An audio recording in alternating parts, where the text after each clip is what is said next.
Hey everyone, this is David from Benchmark. Today I'm going to be showing you guys how to place doors on 3D walls in MicroSurvey's MSCAD. To do this, we're going to go to the Draw 3D tab, and you can see I already have my exterior and interior walls built here. And I'm going to go over to the AEC Entities section, and I'm going to click on Doors. And when I do that, you can see all the different types of doors I can place. Then when I choose my doors, I'm just going to choose double doors. It's going to ask me to choose a surface to put the doors on. So I'm going to choose this interior wall here, and I can click and drag around and click where I want the door to be.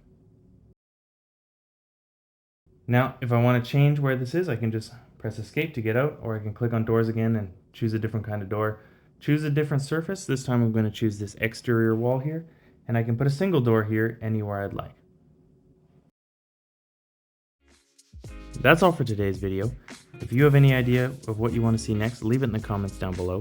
If you found this video helpful at all, give it a thumbs up, and subscribe to our channel if you want to see everything else we got coming down the pipe. If you have any questions, feel free to give us a call at 1-888-286-3204 or visit us online at www.bench-mark.ca. Thanks for watching. Have a great day.